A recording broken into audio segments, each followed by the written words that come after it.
السلام عليكم، ازيكم؟ عاملين ايه؟ يا رب تكونوا بخير. النهارده ان شاء الله الفيديو بتاعنا مختلف شويه.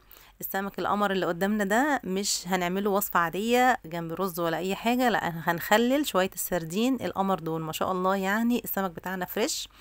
انا حابه النهارده ان انا اخلله من غير القلب بتاعه خالص. هنغسله كويس جدا وننضفه، وبعد كده هنقلبه على بطنه علشان ينزل كل الميه اللي فيه في مصفى كده.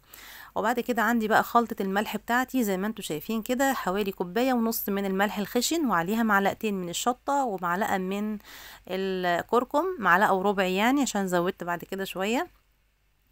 قلبتهم كده على بعض كلهم، وبعد كده نبدأ ان احنا نجهز بقى السمك بتاعنا علشان نحشيه. طبعا لو ما عندكيش الملح الخشن ممكن تحطي الملح العادي بتاع الاكل اللي انتي بتستعمليه، مش مشكله يعني. بس انا بصراحه بتاع السمك عمل معايا واجب واداني شويه ملح كده من عنده، قال لي لو هتخلليه خدي الملح ده هيبقى حلو جدا.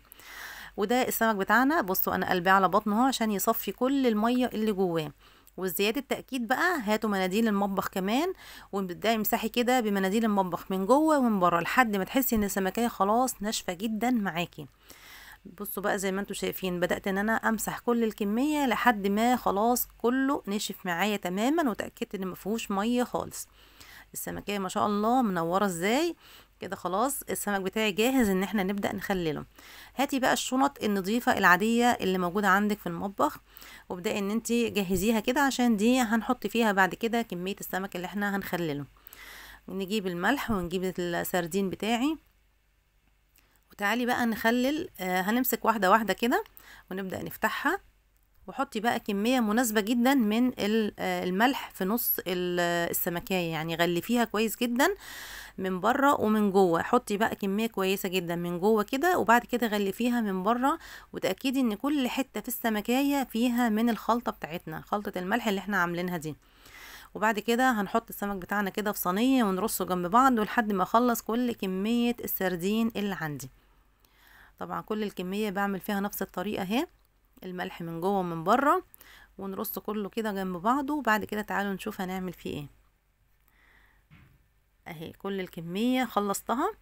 تعالوا بقى نجيب الشنط اللي انا وريتها لكم في الاول دي. نبدأ ان احنا كده نجيبها وارص فيها كل السمك اللي انا ملحته، هرصه جنب بعضه كده زي ما انتوا شايفين. وعايزه اقول لكم بقى على مكون، يعني مكون ده فعلا سحري في التخليل. لو مش عايزه ريحه زفاره ولا في الاكل ولا في ريحه السمك نفسه اللي انت مخليلاه، حطي بقى شويه ورق لورا كده، يعني حوالي 5 كده وحدات من ورق اللورا. ما شاء الله مش هتلاقي ولا ريحه ولا وانت بتاكلي ولا بعد ما تخلليه كمان. حطينا 5 ورقات كده، وحطيت باقي الكميه، وطبعا باقي كميه الملح اللي موجوده عندي فضيتها عليه كمان علشان تأكيدا في الحفاظ يعني على السردين بتاعي. وابدأي ان انت خرجي بقى الهواء كله كده من الكيس واقفلي كويس جدا.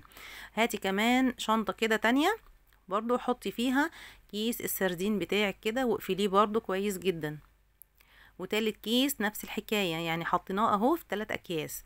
وبعد كده بقى شوفي اي علبة تلاجة موجودة عندك او لانش بوكس انت مثلا مش بتستخدميه ولا حاجة، وحطي فيه السردين بتاعك ده واقفلي عليه اسبوع. وخلال الاسبوع قلبيه على الناحيتين علشان يتخلل معاكي كويس جدا. اشوفك ان شاء الله بكره في الفيديو اللي هنفتح عليه، والسلام عليكم.